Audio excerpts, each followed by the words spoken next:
falsas promesas, amigo querido. ¿Sabe que a ninguno de nosotros nos gusta que nos hagan promesas y que no las cumplan? Realmente debemos de reconocer que nos gusta cuando nos prometen algo que lo cumplan. Que si nos dice un ejemplo, alguien, mira, te voy a dar algo que después no nos digan, ah, no, mira, se me olvidó o que pasó algo y no pude dártelo, porque eso nos hace sentir mal. Y muchas ocasiones nos hacen promesas que nos motivan, nos ponen como contentos, nos emocionan, pero de repente nos cortan las alas porque esas promesas o se olvidan o eran mentiras o era solamente para emocionarnos, pero realmente eso es lo que pasa con nosotros los seres humanos. Y déjame decirte que nosotros nos gusta que nos cumplan las promesas, pero también, así como nos gusta que nos cumplan las promesas que alguien nos hace, es importante también cuando nosotros hacemos una promesa, cumplirla. Porque como nosotros nos sentimos mal cuando no nos cumplen con algo que nos prometieron, de la misma manera otra persona se sentiría mal si yo le prometo algo y no lo cumplo. O sea que nosotros debemos de tratar de cumplir también con nuestras palabras, nuestras promesas. Si en algún momento usted le prometió algo a alguien, trate de cumplirlo para que su palabra no quede por el suelo. Anteriormente, realmente la palabra de una persona tenía sumamente mucho valor. Las personas creían en las palabras de las personas porque era algo especial. Cuando un hombre le decía algo a otra persona, mire, espere lo que eso era así. Porque anteriormente las palabras tenían mucho valor, las promesas. Hoy en día, lamentablemente, el ser humano se ha acostumbrado a hablar muchas mentiras, a prometer, a hacer muchas promesas, especialmente los políticos. En tiempos de campaña, prometen hacer muchas cosas en los barrios, en los sectores, arreglar las calles, hacer escuela, cancha y todo eso, y motivan a las personas que viven en ese sector, lo emocionan y ellos están contentos, pero inmediatamente llegan al poder, se sientan allí en su silla presidencial, vamos a decir así, automáticamente todas esas promesas se le olvidan. Se olvidaron que prometieron arreglar las calles, ponerle agua al sector si no tenía, arreglar la luz. Y entonces, ¿cómo quedan esos habitantes de ese sector? Chasqueados, desanimados, tristes, porque le hicieron promesas y no las cumplieron. Le hicieron falsas promesas. Déjame decirte, amigo querido, que así como nosotros a veces prometemos algo a alguien, y fallamos a esa promesa, muchas veces nosotros le prometemos algo a Dios y también le fallamos a Dios. Muchas veces nosotros decimos, Señor, mira, si tú me ayudas en esta situación que estoy pasando, mira, yo te prometo que yo voy a serte fiel, que yo voy a ser cristiano, que me voy a entregar por completo a ti. El Señor nos da la oportunidad de creernos y nos ayuda en esa situación que nosotros le pedimos. Quizá nos ayuda, quizá dándonos un trabajo que le estábamos pidiendo. Nos ayuda en cualquier situación. Pero inmediatamente el Señor nos ayuda y esa situación se resuelve. Nos olvidamos de esa promesa que le hicimos a Dios. Y así como una persona se siente triste cuando le hacen una promesa y no se la cumplen, asimismo se siente Dios triste cuando uno de nosotros le prometemos algo a Él y no se lo cumplimos. Hay un ejemplo bien claro de esto, de promesas cumplidas, y es el ejemplo de Ana, la madre de Samuel, una mujer atribulada, una mujer angustiada, una mujer afligida, y hizo un pacto con el Señor. Ella le dijo al Señor, allí derramó su corazón, allí le abrió su corazón a Dios y le dijo, Señor, si tú me concedes un hijo, yo te prometo que te lo voy a dedicar a ti. Va a servirte a ti, va a trabajar para ti. Y Dios creyó en esa promesa de Ana y le concedió el hijo a Ana, llamado Samuel. Entonces vemos que Ana cumplió su promesa, pues inmediatamente ya el niñito estaba grandecito, ya se podía defender solo. Ella fue y lo llevó al templo y se lo dedicó al Señor. Qué buen ejemplo el de Ana. Qué bueno sería que cada uno de nosotros copiáramos de este ejemplo de ella.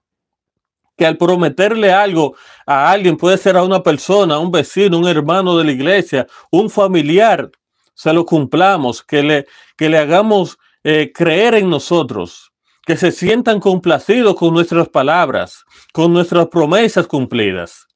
Pero mucho mejor sería cuando nosotros le cumplamos algo al Señor, que también a sí mismo nosotros le cumplamos. Cuando le prometemos algo al Señor, que se lo cumplamos, que seamos fieles a nuestras promesas, así como Ana fue fiel a su promesa y le cumplió al Señor. Déjame decirte, amigo querido, de que Dios es un Dios fiel. Cuando Dios nos promete algo a cada uno de nosotros, Él lo cumple al pie de la letra. Dios no es hombre para mentir, ni hijo de hombre para arrepentirse. Pero Él espera de que nosotros también, cuando le prometamos algo a Él, pues le seamos fiel a Él. Dice allí el sabio Salomón, es mejor no prometer que prometer y qué cosa y no cumplir. Si tú entiendes que va a ser una promesa y que se te va a hacer difícil cumplirla, mejor reténla. No prometas nada, quédate callado. Porque se va a quedar mejor si te quedas callado a que si tú haces esa promesa y luego entiende que no la puedes cumplir y no la cumple. Dice en el Evangelio de Mateo, capítulo 5, el verso 37, pero sea vuestro hablar sí, sí o no, no. Porque lo que es más de esto, de mal procede. Si usted dijo una cosa, cúmplalo. O sea, sí, sí. Si dijo no, es no. Porque entonces lo que es aparte de esto, de mal procede. En este momento quiero compartir con ustedes un relato que se encuentra en el libro de los Hechos. En el libro de los Hechos, en el capítulo 4, los versos 32 en adelante. Allí nosotros encontramos el episodio después que los discípulos recibieron el poder del Espíritu Santo, que empezaron a predicar la palabra de Dios con poder, que muchas personas se convertían a la iglesia cristiana. Muchos venían y se unían a la iglesia. Dice el relato que la iglesia crecía y que cada día se añadían a la iglesia los que tenían que ser salvos. Y la condición de los discípulos en ese momento era todos unánime, todos con un mismo pensamiento. Allí no había odio, no había rencor, no había malicia, no había maldad en ninguno de ellos. Todos tenían un mismo sentir, un mismo proceder, un mismo enfoque. ¿Cuál era el enfoque de ellos? Amarse unos a otros y predicar el evangelio para que otros puedan llegar al arrepentimiento. Ese era el resultado de el derramamiento del Espíritu Santo en la vida de los discípulos. Vemos este fervor que ellos tenían, este anhelo de predicar, esta preocupación por las almas que estaban perdidas. Pero mientras se unían más personas a la iglesia, por cuestiones religiosas de los judíos, muchas creencias falsas que ellos tenían, realmente muchas de esas personas que se unían a la iglesia, entonces tenían que separarse de sus familias, porque sus familias como que se oponían a que ellos llegaran a la iglesia, a que se unieran a la iglesia, y su familia le daba la espalda. Muchas veces los sacaban de la casa, ya no le brindaban comida, ya no tenían quizá para darle dinero, ropa, nada de eso. Y entonces, esos miembros que recientemente se agregaban a la iglesia, aparentemente quedaban desamparados de su familia. Pero los discípulos, como estaban con un fervor y un entusiasmo y tenían una preocupación por las almas, al ver esa situación, ¿qué estaban haciendo? Bueno, algunos de ellos tenían posesiones, algunos tenían dinero, otros tenían casa, otros tenían propiedades, terreno, otros tenían animales. Y como no había ese sentimiento de egoísmo, que no, lo mío es mío y lo tuyo es tuyo, eso no existía en ese momento en la vida de los discípulos. Entonces, ¿qué estaban haciendo ellos? Bueno, mira, yo tengo aquí una vaca que realmente no le estoy necesitando. Vamos a venderla y con ese dinero vamos a suplir las necesidades de los demás. Venía otro y decía, mira, yo tengo aquí una casa que realmente ahora mismo no la estoy utilizando. Sería bueno que vendamos esa casa para ese dinero utilizarlo en la obra. Y así era que estaban haciendo los discípulos para poder suplir la necesidad de aquellas personas que se estaban agregando a la iglesia y que estaban siendo desamparados por sus familiares. O sea, nadie tenía necesidad en ese momento, porque la necesidad de uno era cubierta por el otro.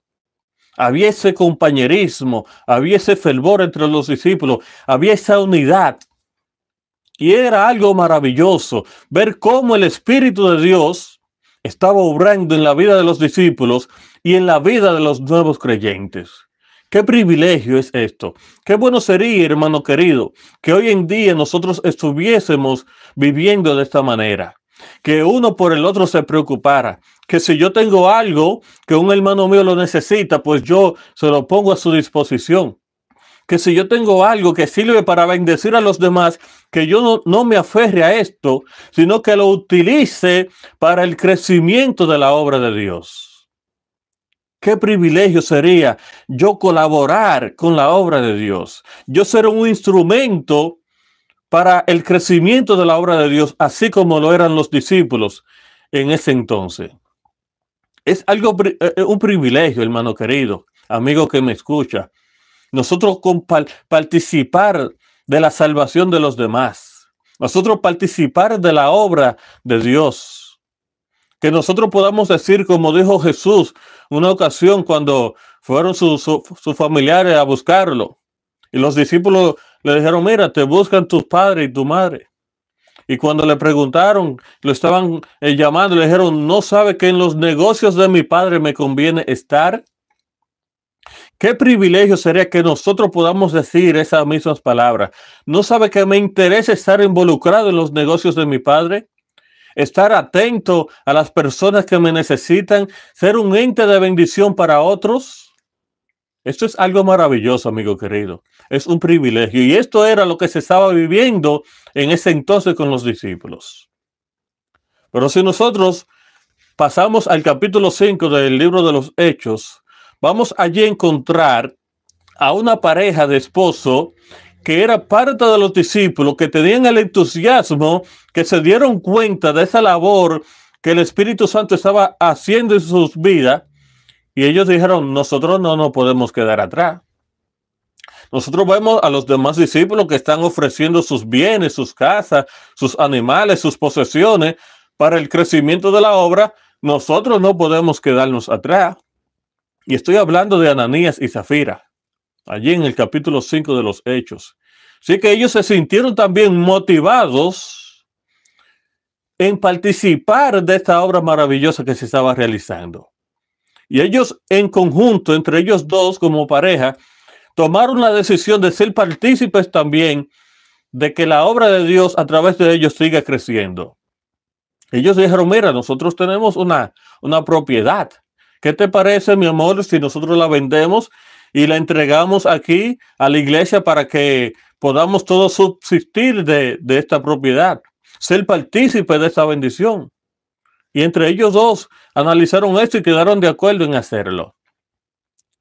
Hermano querido y amigo que me escucha,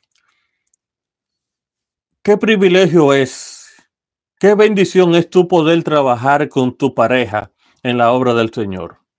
Actualmente, entre mi esposa y yo estamos realizando una obra maravillosa. Durante la semana nosotros estamos saliendo a visitar hermanos, a visitar amigos.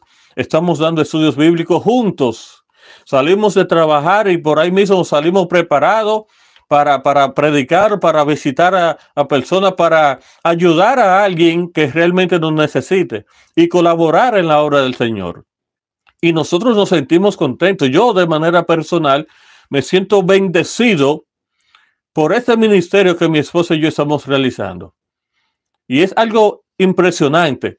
Déjame decirte algo, que en el ministerio de cualquier dirigente de la iglesia, sea un anciano, sea un pastor, sea un diácono, sea cualquier ministerio que tenga, el apoyo de tu pareja es sumamente importante. En el ministerio que tú estés realizando dentro de la obra de Dios, el apoyo de tu pareja es sumamente importante, porque eso lo ayuda a ustedes a estar más compenetrados como pareja, lo ayuda a ustedes a estar más compenetrados con Dios, que sea una relación de tres, Dios y ustedes dos, y ese ministerio cada día va creciendo. Y en el caso nuestro, mi esposa y yo, eso estamos realizando durante la semana. Y déjame decirte que yo me siento totalmente bendecido por Dios por ese ministerio que tenemos. Ananías y Zafira tenían este ministerio. En conjunto, ellos planificaron y decidieron entregarle a la iglesia una propiedad para que la obra de Dios siga creciendo. Pero pasó algo. Dice que luego que ellos salieron de allí, de esa reunión, entonces ellos, como el enemigo puso en su mente la cizaña, metió en su mente lo negativo, metió en su mente las dudas, el egoísmo, la avaricia. El enemigo entonces se introdujo en la mente tanto de Ananías como de Zafira. Y después que ellos habían prometido entregar esa propiedad completa para la obra del Señor, ellos dijeron, pero espérate, eso es como que es demasiado, como que no nos conviene entregarla, pero ya nosotros hicimos la promesa, y si nosotros no entregamos esa propiedad, entonces delante de los demás hermanos no vamos a quedar bien, entonces tenemos que hacer algo. Esto era Ananías y Zafira, me imagino yo, dialogando allí, hasta que ellos llegaron a la conclusión que para quedar bien con los hermanos en la iglesia y para que no le falte a ellos quizá dinero de esa propiedad, para que quizá ellos no pasar hambre o no pasar necesidad, pensando ellos tomaron la decisión de vender la propiedad y entregar solamente una parte a la iglesia, una parte a Dios. Pero no fue eso lo que ellos habían prometido. Ellos habían prometido allí en el capítulo 5 del libro de los Hechos vender esa propiedad y entregarla por completo para la obra de Dios. Habían hecho una promesa tanto a la iglesia como a Dios. Se habían comprometido con Dios. Pero ellos no estaban en este momento pensando que se habían comprometido con Dios. Ellos se habían olvidado de que Dios es omnipotente, de que Dios es omnisapiente. Se habían olvidado de esto y estaban solamente enfocados en quedar bien con los discípulos, con la iglesia. Ay, hermano querido, ¿cuántas veces ocurre esto en medio nuestro? Que nosotros queremos quedar bien con el público, que nosotros queremos quedar bien en la iglesia, que los hermanos nos vean y digan, oye, pero fulano de tal es un hombre fiel, fulano de tal es un hombre que trabaja, fulano de tal, y que me reconozcan a mí como el mejor hermano de la iglesia. ¿Y con Dios? ¿Cuál sería mi preocupación con Dios? ¿Cómo me estaría viendo Dios a mí? ¿Será que Dios me ve a mí como un hombre fiel en su obra? ¿O es que Dios está viendo mi hipocresía, mi avaricia que llevo por dentro? Ananías y Zafira se habían olvidado del poder de Dios y estaban enfocados solamente en quedar bien con los hermanos, en quedar bien con la iglesia. Querían vivir de la apariencia, promesas falsas. Querían incumplir su promesa que le hicieron no solamente a la iglesia, sino a Dios. ¿Y cuál fue el resultado de esta promesa falsa? Nosotros conocemos la historia, hermano querido y amigo que me escucha. Ellos precisamente lo hicieron así. Vendieron la propiedad, sacaron una mínima parte de la propiedad y la entregaron a la iglesia y la otra parte la retuvieron para ellos. Pero a Ananías y a Zafira se le había olvidado de que el poder del Espíritu Santo había sido derramado en la vida de los discípulos, de que Dios estaba en medio de ellos. E inmediatamente Ananías va y se presenta orgullosamente porque vendí mi propiedad y vengo aquí desinteresadamente y le entrego a la iglesia, no sabiendo que ya el Señor había dado luz a los discípulos de lo que ellos habían hecho. Y cuando Pedro le preguntó, dime, Ananías, ¿vendiste la propiedad? Sí, la vendí. ¿Y en cuánto la vendiste? Ah, la vendí en tanto. ¿Tú estás seguro, Ananías? Sí, claro, la vendí en tanto. No sabiendo que ya Dios había dado una luz a los discípulos de lo que ellos habían hecho. Y Pedro le dijo, ¿por qué le has mentido? No a la iglesia, sino al Espíritu Santo. ¿Por qué le has mentido a Dios? ¿Por qué has querido engañar a Dios? Si a Dios nosotros no podemos engañar. Hermano querido, yo te puedo engañar a ti. Yo puedo engañar a la iglesia. Yo puedo engañar a cualquier persona. Pero a Dios yo no lo puedo engañar. Dios conoce las intenciones de mi corazón. Dios conoce lo que hay en mi mente, los pensamientos que pasan por mi cabeza. Dios lo conoce todo. O sea que a Dios nosotros no podemos engañarlo. Cuando nosotros le prometemos algo a Dios, Él espera de que nosotros seamos fieles y cumplamos nuestras promesas. El resultado de esto fue que inmediatamente el Señor derramó juicio sobre Ananías porque había tratado de engañar a Dios, al Espíritu Santo. Y nosotros quizás podríamos decir, oye, pero fue que Dios fue muy radical, fue que Dios fue muy cortante al eliminarlo inmediatamente. Hermano y amigo querido, en ese momento se estaba viviendo un fervor en la iglesia, dentro de los discípulos. Cada día se agregaban personas a la iglesia, los que tenían que ser salvos. La iglesia estaba creciendo. Muchos hermanos nuevos estaban ingresando a la iglesia. Si Dios no hubiese tomado carta en el asunto y deja que eso pase por desapercibido, eso hubiese sido una cizaña dentro del trigo para que la obra de Dios no adelante, no progrese. Y por tal razón Dios tuvo que tomar la decisión de eliminarlo inmediatamente, de cortarlo inmediatamente, para que esa cizaña, esa maldad que se quería introducir dentro de la iglesia, pues no germinara, no creciera. El enemigo quiso sembrar esa cizaña en el medio del trigo. El enemigo quiso dañar la obra maravillosa que se estaba realizando en ese momento en la iglesia primitiva, dentro de los discípulos. Una obra espléndida. El enemigo quiso dañarla utilizando a Ananías y a Zafira. Por tal razón, inmediatamente Dios la cortó.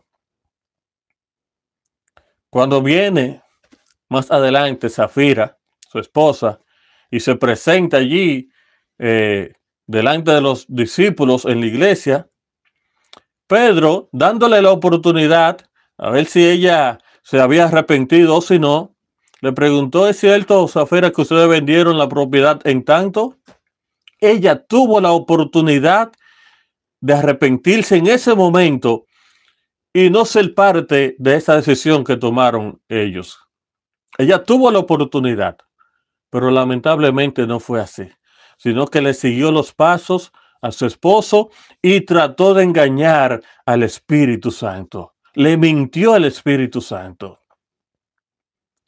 Y conocemos el resultado de ellos. Pedro le dijo, mira, ahí vienen los que acaban de enterrar a tu esposo y lo mismo te pasará a ti. Dice el relato bíblico que inmediatamente ella cayó y también expiró. O sea, murió inmediatamente. Amigo querido, no podemos engañar a Dios. No podemos engañar a Dios. Dios conoce lo más profundo de nuestro interior. Dios conoce cada pensamiento, el pensamiento más mínimo que está allí en lo más profundo de nuestra mente. Dios lo conoce. Cuando nosotros le prometemos algo a Dios, debemos de cumplirle a Dios. Cuando nosotros le prometemos algo a la iglesia, a un hermano, debemos de cumplirle si somos hijos de Dios. Algo que me llama mucho la atención de este relato es que, aunque Ananías y Zafira profesaban ser cristianos y tenían un ministerio como esposo, pero de manera individual, cada uno debe de tener su propio discernimiento. ¿A qué me refiero con esto? Mi esposa y yo trabajamos juntos en la obra del Señor y es una bendición. Pero si en algún momento yo veo que mi esposa está actuando de una manera incorrecta, aunque trabajemos juntos, yo debo de decirle, espérate, mi amor, eso no está bien. Eso no está bien delante de los ojos de Dios. A los hermanos lo podemos engañar, pero delante de Dios no está bien. A Dios no podemos engañarlo. Y si ella persiste y decide hacerlo, yo no estoy obligado a colaborar con ella en ese acto de maldad. Aunque seamos pareja, aunque seamos esposos, aunque tengamos un ministerio juntos. ¿Por qué? Porque en el discernimiento, cada uno de nosotros debe de ser independiente. El hecho de que mi esposa cometa un error, por yo ser su esposo, no debo de apoyarla. Al contrario, debo de corregirla, debo de tratar de enmendarla, que ella se separe de ese error y vuelva otra vez a las sendas antiguas, al camino de Dios. O de manera viceversa. Si ella ve que yo estoy fallando en algo, que yo estoy errando, ¿verdad? Delante de Dios, ella como mi pareja, como mi esposa, tiene el derecho de corregirme. Y si yo persisto y soy consistente en ese rol, ella no está en la obligación, de seguirme los pasos a mí, porque somos independientes en ese sentido. La salvación es individual. Si Zafira se hubiese retratado y se hubiese arrepentido, aunque su esposo ya estaba muerto, ella tenía la oportunidad de salvarse. Pero lamentablemente quiso seguirle los pasos a su esposo y ninguno de los dos se salvaron. Hoy en día yo he visto muchos casos de pareja que uno de los dos se desvía del camino, está haciendo algo incorrecto y la otra parte, simplemente porque son pareja y no pueden estar en desacuerdo, le sigue la corriente, sabiendo que está actuando mal. Amigo y hermano querido, debemos de tener discernimiento, debemos de ser sabios, debemos de saber cuando el enemigo quiere introducirse, cuando el enemigo quiere sembrar cizaña, debemos de ser sabios y no darle la oportunidad al enemigo de que siembre cizaña en nuestras vidas, de que siembre cizaña en nuestro ministerio, de que siembre cizaña en nuestra familia. Debemos de tener mucho cuidado. Y hoy en día se ven muchos casos de esto. Dios desea que nosotros seamos hijos fieles, que nosotros cumplamos nuestras promesas. A veces nosotros hacemos pactos con Dios. Señor Jesús, mira, yo te prometo que te voy a dar tanto. De todas las bendiciones que Dios nos da a nosotros a diario, Dios nos exige a nosotros un 10%. Fíjate cómo es Dios. Lo maravilloso que es Dios. Dios no nos pide primero para luego bendecirnos. No. Dios primero nos bendice, nos da, nos provee. Y de esas bendiciones que Él nos dio, Él nos dice, mira, quédate con un 90% y devuélveme a mí un 10%. Ese 10% me corresponde a mí, pero tú tienes que devolvérmelo.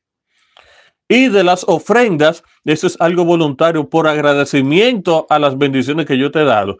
Ya tú depende de ahí lo que tú quieras dar. O sea, en esa parte de los diezmos debemos de ser fieles a Dios, entregándole a Dios la parte que a Dios le corresponde. Yo puedo engañar a los dirigentes de la iglesia, yo puedo engañar al tesorero de la iglesia, porque él no sabe quizás la cantidad de bienes que yo tengo, los ingresos que yo he tenido, él no lo sabe, yo puedo entregarle lo que sea y no va a pasar nada, pero ¿y con Dios? Amigo querido, tenemos que tener mucho cuidado. A Dios no podemos engañarlo. Dios conoce las intenciones de nuestro corazón. Si yo le prometo a Dios, Señor, mira, de mis ingresos, yo te voy a dar un 5% para ofrenda, te voy a dar un 5% o un 10% de mis ingresos para las ofrendas, o estoy haciendo un pacto contigo, mira, voy a darte esto por las bendiciones que tú me has dado, por el cuidado. Si nosotros le prometimos algo a Dios de manera voluntaria, seamos cuidadosos en serle fiel a Dios, porque Dios es celoso con lo que es de él. E inmediatamente nosotros le prometimos algo a Dios, ya esa parte que le prometimos a Dios no nos corresponde a nosotros. Ya eso lo apartamos para Dios. Ananías y Zafira le hicieron una promesa a Dios. Ananías y Zafira le prometieron entregar esa propiedad por completo a Dios. Y le fallaron a Dios. Tenemos que tener cuidado con esto, hermano querido, porque Dios es celoso con lo que es de Él. Y realmente no queremos que nos pase lo mismo que le pasó a Ananías y a Zafira. No queremos realmente fallarle a Dios. Claro que queremos quedar bien con los hermanos, queremos quedar bien con la iglesia, pero sobre todo que nuestro interés sea quedar bien con nuestro Padre Celestial. Hay un párrafo aquí que quiero leerte. Se encuentra en el libro Hechos de los Apóstoles. En la página 62, el párrafo 2 dice: del severo castigo impuesto a estos perjuros, a Ananías y a Zafira, Dios quiere que aprendamos también cuán profundo es su aborrecimiento y desprecio de toda hipocresía y engaño. Al pretender que lo habían dado todo, Ananías y Zafira mintieron al Espíritu Santo y como resultado perdieron esta vida y la vida venidera. El mismo Dios que lo castigó condena hoy también toda mentira. Los labios mentirosos le son abominación. Declara que en la santa ciudad no entrará ninguna cosa sucia o que hace abominación y mentira. Aferrémonos a la veracidad con mano firme y sea ella parte de nuestra vida. Practicar el disimulo y jugar al tira y afloja con la verdad. Para acomodar los planes egoístas de uno, significa provocar el naufragio de la fe. Estad pues firmes, ceñidos vuestros lomos de verdad. El que declara falsedades vende su alma a bajo precio. Sus mentiras pueden parecerle útiles en caso de apuro. De esta manera le parece que adelanta en sus negocios como no podría hacerlo mediante un proceder correcto. Pero llega finalmente el punto en que no puede confiar en nadie. Al ser él mismo un falsario, no tiene confianza en la palabra de otros. En el caso de Ananías y Zafira, el pecado del fraude contra Dios fue castigado inmediatamente.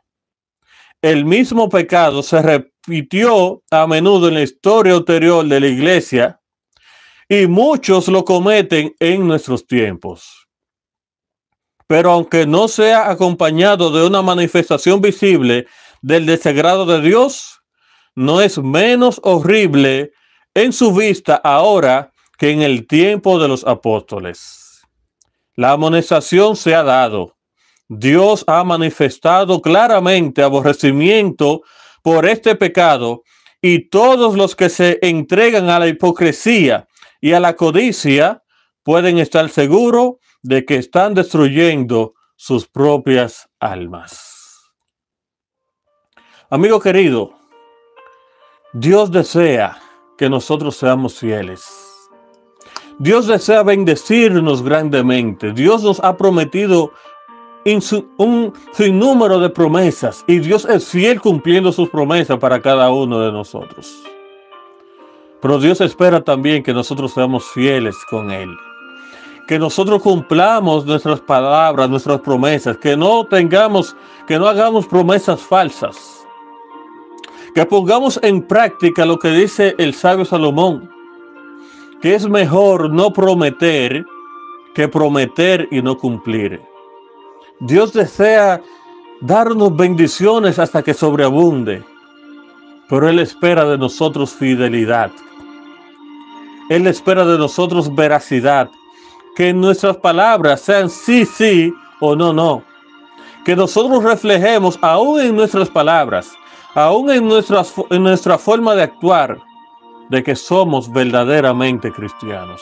Que reflejemos el carácter de Dios en la forma de hablar, nuestras palabras, nuestros actos. Que no seamos como Ananías y Zafira, que hicieron promesas, pero promesas falsas. Dios quiere hoy hijos fieles, hijos que se estén preparando para ese grandioso encuentro con nuestro Padre Celestial.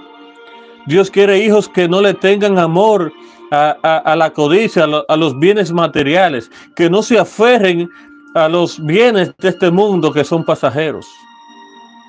Dios quiere que nosotros hagamos tesoro en el cielo, que si nosotros tenemos posesiones, que lo pongamos a la disposición de la obra de Dios, que ayudemos a nuestros prójimos.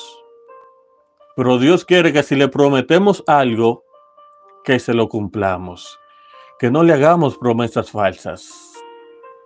Mío querido, el mismo Dios de antes es el mismo Dios de hoy y el mismo Dios de siempre. Así como Dios en ese entonces fue celoso con las promesas falsas que le habían hecho Ananías y Zafira, Dios hoy en día no es indiferente. A Dios no le gusta que nosotros tratemos de engañarle, que le mintamos. Dios espera de nosotros que le hablemos con la verdad, que cumplamos nuestras palabras, que cumplamos nuestras promesas. Que si tenemos algo, que si hemos hecho algún pacto con Él, que seamos fieles a ese pacto. Que no tratemos de quedar bien con los hermanos y mal con Dios. Al contrario, que quedemos bien con los hermanos, pero sobre todo que quedemos bien con Dios. Que Dios se sienta a gusto con nosotros. Que Dios se sienta agradado con nosotros en nuestra forma de actuar. Que tanto los hermanos, los amigos, los vecinos que nos rodean, como Dios puedan decir de nosotros verdaderamente, Él es un cristiano verdadero. Mío querido, no es tiempo para relajar con la palabra de Dios. Hoy en día, dentro de la iglesia se ven muchos Ananías y muchos Zafira. Y esto no lo traje a colación para atemorizarnos, para que tengamos miedo, no. Lo traje a colación para que nosotros reflexionemos en estas palabras. Que este caso que pasó con Ananías y Zafira nos sirva a nosotros de ejemplo para que seamos fieles a nuestras promesas, que cumplamos nuestras palabras, tanto con el hombre como con Dios. Que seamos verdaderamente cristianos, que estemos preparándonos para esa hora maravillosa, ese día especial, cuando Cristo venga en las nubes de los cielos. Quiera Dios de que cada uno de nosotros aprendamos a ser fiel a Dios, de que cada uno de nosotros analicemos antes de prometer, pero que si prometimos algo, lo cumplamos al pie de la letra. Que Dios nos bendiga, amigo querido, y que Dios nos ayude a serle fiel a Dios, aunque se desplomen los cielos y la tierra. Y recuerda que Dios bendice al dador alegre.